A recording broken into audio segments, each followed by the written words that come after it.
Hi there, hello, I've made a whole list, so I'm going to go through it, but I also have resources on my link page in order to take concrete steps to do all of these things. This is going to be a longer video, but please bear with me. First step is to divest from fossil fuels. Off to the link in my bio, top red button. We're going to go to climate actions. Here we have resources on various climate action groups. We're going to focus on the divestment database and the gofossilfree.org resources. Also, the Stop the Money pipeline. The basic premise is to stop funding these fossil fuel projects with our money. Find out if your banks or institutions have any ties to fossil fuel projects and remove your assets from those institutions. The way this helps indigenous communities is because a lot of the current attacks on indigenous sovereignty are actually funded by fossil fuel companies. Like, I'm not even kidding. If you go to my residential schools and ICWA section, this is going to have information on ICWA, the court challenge, the groups who are defending ICWA, but specifically Gibson Dunn, which is the law group who happens to be behind a lot of the cases that are challenging indigenous sovereignty.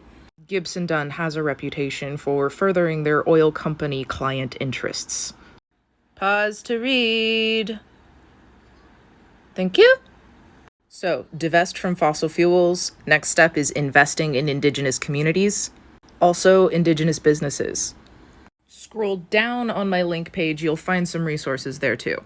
Also, side note, if you are currently working in the fossil fuel industry, please transition. I have resources. I have resources for that too.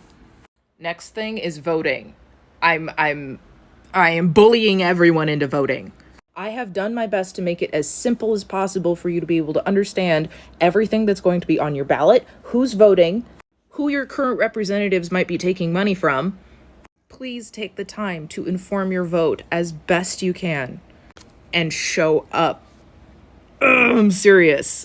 There are a lot of amazing candidates who are currently challenging seats that have been long time held by Republicans. This is our opportunity to flip as many seats as possible. And then buckle up because you're going to continue participating in politics from here on out.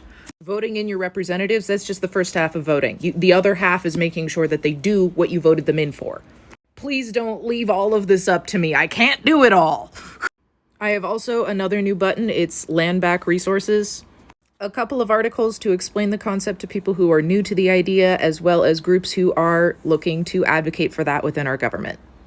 Also, read this book. It comes in audiobook format. Read it. Read it. Lastly, if you have a house, replant your lawn with indigenous plants.